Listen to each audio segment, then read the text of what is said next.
Welcome to special analysis Nirama Mandava ఈరోజు అనాలిసిస్లో భాగంగా మనం తీసుకోబోతున్న టాపిక్ ఏంటంటే పద్మనాభరెడ్డి పేరు మారిన బుద్ధి మారలే. యాక్చువల్గా అయినా పద్మనాభరెడ్డి కాదు, ముద్రగడ పద్మనాభం. కాకుంటే ఇటీవల ఆయన పేరు మార్చుకున్నారు పద్మనాభరెడ్డిగా. ఇక నుంచి ఆయన అందరూ పద్మనాభరెడ్డి అని పిలవాల్సి ఉంటుంది. గెజిట్ అది నోటిఫికేషన్ కూడా తెచ్చుకున్నారు ఆయన. సో గెజిట్ కూడా దాన్ని కన్ఫర్మ్ చేస్తూ కూడా ఒక గెజిట్ వచ్చింది కాబట్టి ఇక ముందు ఆయన పద్మనాభరెడ్డే. అందుకే మనం ఇక్కడ టైటిల్లో కూడా పద్మనాభరెడ్డి అనే కాయిన్ చేసాం. పద్మనాభరెడ్డి పేరు మారిన బుద్ధి మారలే అంటూ కూడా ఒక టైటిల్ ఇచ్చాం. అందుకు కారణాలు ఉన్నాయి. యాక్చువల్గా ముద్రగడ పద్మనాభం ఈయన అసలు పేరు. ఉభయ గోదావరి జిల్లాలో ఒక కాపు సామాజిక వర్గం నుంచి రిప్రజెంట్ చేస్తూ ఒక ప్రామినెంట్ లీడర్గా ఎదుగుతూ వచ్చారు. టీడీపీ లాంటి పార్టీలని పట్టుకొని అలాంటి పార్టీలతోనే ఆయనకు అనేక పదవులు కూడా వచ్చాయి ఆ తర్వాత రోజుల్లో. ఇక అలాంటి పద్మనాభం అంటే ఈ జనరేషన్లో ఆయన పరిచయం అంటే మనం చెప్పుకోవాల్సింది ప్రత్యేకించి 2014 లాంటి పరిణామాలు. 2014లో చంద్రబాబు నాయుడు అధికారంలోకి వచ్చారు. ఆ రోజు విభజిత ఆంధ్రప్రదేశ్కు. అలా చంద్రబాబు నాయుడు అధికారంలోకి వచ్చారో లేదో ఇలా ముద్రగడ పద్మనాభం ఆ రోజు కాపు ఉద్యమం పేరుతో తెర మీదకి వచ్చారు. కాపులకు రిజర్వేషన్ పేరుతో. స్టార్టింగ్లో ఆయన ఉద్యమంలో నిజాయితీ ఉందని అటు ఇండస్ట్రీ పెద్దలైన చిరంజీవి మొదలుకొని దాసనారాయణ వరకు, అటు పొలిటికల్ పార్టీస్లో ఉన్న ఈవెన్ టీడీపీలో ఉన్న గంట మొదలుకొని ఆ రోజు ఇండిపెండెంట్ వైసీపీలో ఉన్న వంగవీటి రాధా లాంటి వాళ్ళ వరకు అందరూ ఆయనకు మద్దతు తెలిపారు ఆ రోజున.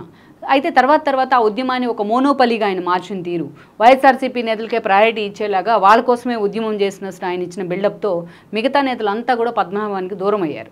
ఇక ఇదే సమయంలో పళ్ళాలు మోగించడం దగ్గర నుంచి తుని రైలు సంఘటన వరకు అనేక నిర్ణయాల్లో ప్రభుత్వాన్ని ప్రతినిత్యం కూడా ఆయన ఇరుకుని పెడుతూ వచ్చారు. ప్రభుత్వం కూడా ఆయన అలాగే హౌస్ అరెస్టులు చేస్తూ వచ్చింది.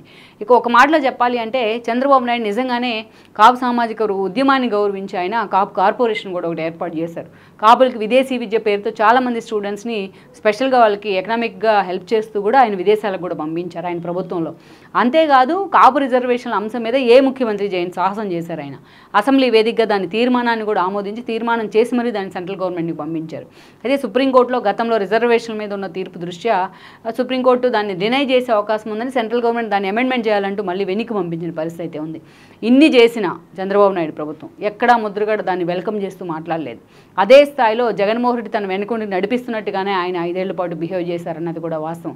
ఈవెన్ జగన్మోహన్ రెడ్డి అనుకో చాలాసార్లు ఒక భూమన మొదలుకొని ఒక అంబటి వరకు చాలాసార్లు ఆయనతో భేటీ అయ్యి ఉన్న ఫొటోస్ కూడా బయటకు వచ్చాయి. ఈవెన్ తుని ఇన్సిడెంట్, రైలు ఇన్సిడెంట్ కంటే ముందు కూడా అలా ఆయన అనుచరుల మీద కూడా కొన్ని కేసులు పడ్డాయి. సెంట్రల్ గవర్నమెంట్ ప్రాపర్టీని లాస్ చేశారన్న కారణంగా. 5 ఏళ్ల తర్వాత జగన్మోహన్ రెడ్డి అధికారంలోకి వచ్చారు. జగన్మోహన్ రెడ్డి డైరెక్ట్గా ఎన్నికల ప్రచారంలో కాదు, ఆ తర్వాత కూడా కాపు రిజర్వేషన్ అంశం నా చేతిలో లేదు అంటూ ఓపెన్గా మాట్లాడారు. కనీసం తీర్మానం చేద్దామన్న మాట కూడా ఆయన నోటి నుంచి రాలేదు.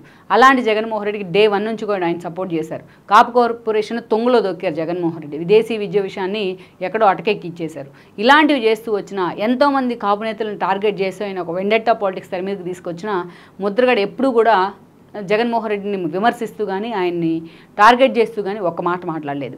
అఫిషియల్గా వైఎస్ఆర్సీపీలో చేరకపోయినా అనఫిషియల్గా ఆయన వైఎస్ఆర్సీపీ నేతగానే కంటిన్యూ అవుతూ వచ్చారు చాలాసార్లు.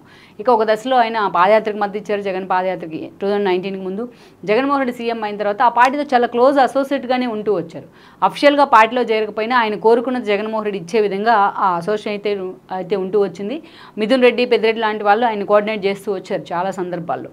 ఇక ప్రత్యేకించి మనం చూసినట్టయితే ఎన్నికలకు ముందు ఒక కాకినాడ నుంచి పోటీ చేస్తారని ఎంపీగా ఆయన ప్రచారం జరిగింది. అదేవిధంగా పిఠాపురం నుంచి ఎమ్మెల్యే అని జరిగింది, భీమవరం నుంచి జరిగింది. ఆయన కొడుకుల పేర్లు కూడా గిరిబాబు లాంటి వాళ్ళ పేర్లు కూడా తెర మీదకి వచ్చాయి. అయినా ఆయన మాత్రం పోటీ విషయంలో దూరంగా ఉంటూ వచ్చారని అనుకోవాలి. ఎప్పుడైతే పిఠాపురం నుంచి పవన్ కళ్యాణ్ పోటీ చేస్తారనుకున్నారో అప్పుడు ముద్రగడ పద్మనాభాన్ని జగన్మోహన్ రెడ్డి పార్టీలోకి తీసుకొచ్చే ప్రయత్నం చేశారు.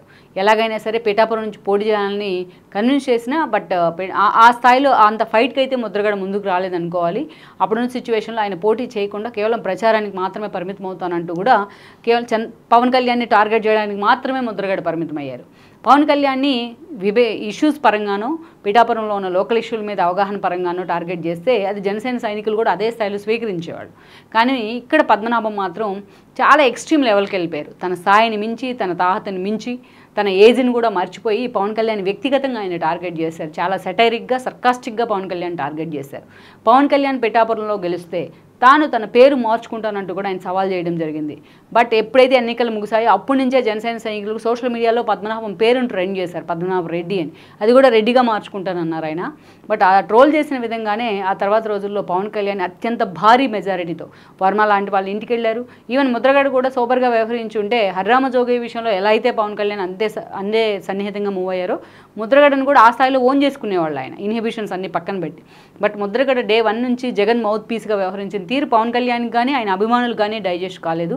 ఇక ఆయన కూతురు కూడా స్వయంగా పవన్ కళ్యాణ్ అలా మాట్లాడొద్దు, అలా తిట్టొద్దు అని బయటకు వచ్చి మాట్లాడితే పవన్ కళ్యాణ్ ప్రాపర్టీ అంటూ కూడా ఆయన మాట్లాడారు ఆ రోజు. అది కూడా ఒక ఏహేభావాన్ని కలిగించింది ముద్రగడ మీద.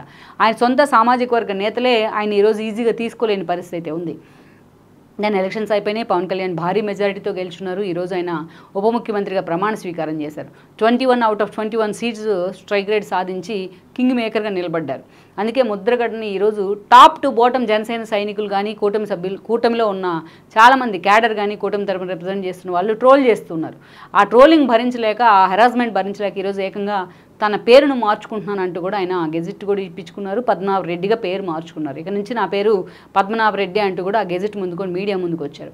ఇప్పటికైనా మారుతారా అంటే బట్ పేరు మార్చుకున్నానని అని చెప్తూనే పవన్ కళ్యాణ్ నేను కాపు ఉద్యమాన్ని చేయలేకపోయినా ఇక ముందు పవన్ కళ్యాణ్ చేయాలి అంటూ పవన్ కళ్యాణ్ అదేవిధంగా జనసేన సైనికుల కారణంగా నేను వదిలిపెట్టి పారిపోతాను దేశాన్ని అన్నట్టుగా ఆయన మాట్లాడిన తీరు మాత్రం ఇప్పటికీ పవన్ కళ్యాణ్ సర్కాస్టిక్గా ఆయన విమర్శిస్తున్న తీరు, పవన్ కళ్యాణ్ని టార్గెట్ చేస్తున్న తీరు మాత్రం ఆయన పేరు మార్చుకున్న ఆయన బుద్ధి మారలేదు అంటూ కూడా జనసేన సైనికులు ట్రోల్ చేస్తున్నారు. ట్రోల్ చేయడమే కాదు, ఈరోజు ఈ మాట స్వయంగా ఆయన కూతురు నిన్న మీడియా ముందుకు వచ్చారు. నా తండ్రి పేరు మారినా ఆయన బుద్ధి మారలేదు అంటూ కూడా జీవితాంతం మేము పవన్ కళ్యాణ్ వైపే ఉంటామంటూ ఆయన ఇంట్లో ఆయనకు పుట్టిన సొంత కూతురే ఈరోజు మాట్లాడుతూ ఉన్నారు బయటకు వచ్చి. అయితే ఆయన ఈ స్థాయిలో ఉన్నా కనీసం ఇప్పుడు ఈ మ్యాండేట్ ఇచ్చిన తర్వాత అయినా చాలామంది ఒక బొత్సాల తరహాలోనో ఒక ధర్మాల లాంటి వాళ్ళ తరహాలోనో ఆయన సైలెంట్గా ఉండి ఈ మ్యాండేట్ నేను ఒప్పుకుంటున్నాను, పవన్ కళ్యాణ్ క్షమాపణ చెప్తున్నాను ఒక మాట అంటే చాలా ఈజీగా సార్ట్ అవుట్ అయ్యి ఉండేది. కానీ అదే పట్టుదలకు వెళ్ళి ఈరోజు అంతే సర్కాస్టిక్గా ఆయన మాట్లాడుతున్న తీరు మాత్రం నిజంగా ముద్రగడ అంటేనే ఒక ఏహభావాన్ని, ఒక అసహ్యాన్ని కలిగిస్తోంది. ఈ ఓన్లీ జనసేన సైనికుల్లో కాదు, మిగతా వాళ్ళల్లో కూడా. మరి ఇప్పటికైనా ముద్రగడ తన పేరు మార్పులాగే తన బుద్ధి కూడా మార్చుకుంటారా, లేకపోతే ఇదే ట్రెండ్ను కొనసాగించి జనసేనకు టార్గెట్ అవుతారా అన్నది మనం చూడాల్సి. దాని ఎలక్షన్స్ అయిపోయినాయి, పవన్ కళ్యాణ్ భారీ మెజారిటీతో గెలుచున్నారు. ఈరోజు ఆయన ఉప ముఖ్యమంత్రిగా ప్రమాణ స్వీకారం చేశారు. 21 out of 21 seats strike rate సాధించి కింగ్ మేకర్గా నిలబడ్డారు. అందుకే ముద్రగడని ఈరోజు టాప్ టు బాటమ్ జనసేన సైనికులు కానీ కూటమిలో ఉన్న చాలామంది క్యాడర్ కానీ కూటమి తరపున రిప్రజెంట్ చేస్తున్న వాళ్ళు ట్రోల్ చేస్తున్నారు. ఆ ట్రోలింగ్ భరించలేక, ఆ హెరాస్మెంట్ భరించలేక ఈరోజు ఏకంగా తన పేరును మార్చుకుంటున్నానంటూ కూడా ఆయన గెజెట్ కూడా ఇప్పించుకున్నారు. పద్మనాభ రెడ్డిగా పేరు మార్చుకున్నారు. ఇక నుంచి నా పేరు పద్మనాభ రెడ్డి అంటూ కూడా ఆ గెజెట్ ముందుకొని మీడియా ముందుకు వచ్చారు. ఇప్పటికైనా మారుతారా అంటే బట్ పేరు మార్చుకున్నానని అని చెప్తూనే పవన్ కళ్యాణ్ నేను కాపు ఉద్యమాన్ని చేయలేకపోయినా ఇక ముందు పవన్ కళ్యాణ్ చేయాలి అంటూ పవన్ కళ్యాణ్ అదేవిధంగా జనసేన సైనికుల కారణంగా నేను వదిలిపెట్టి పారిపోతాను దేశాన్ని అన్నట్టుగా ఆయన మాట్లాడిన తీరు మాత్రం ఇప్పటికీ పవన్ కళ్యాణ్ సర్కాస్టిక్గా ఆయన విమర్శిస్తున్న తీరు, పవన్ కళ్యాణ్ని టార్గెట్ చేస్తున్న తీరు మాత్రం ఆయన పేరు మార్చుకున్న ఆయన బుద్ధి మారలేదు అంటూ కూడా జనసేన సైనికులు ట్రోల్ చేస్తున్నారు. ట్రోల్ చేయడమే కాదు, ఈరోజు ఈ మాట స్వయంగా ఆయన కూతురు నిన్న మీడియా ముందుకు వచ్చారు. నా తండ్రి పేరు మారినా ఆయన బుద్ధి మారలేదు అంటూ కూడా జీవితాంతం మేము పవన్ కళ్యాణ్ వైపే ఉంటామంటూ ఆయన ఇంట్లో ఆయనకు పుట్టిన సొంత కూతురే ఈరోజు మాట్లాడుతూ ఉన్నారు బయటకు వచ్చి.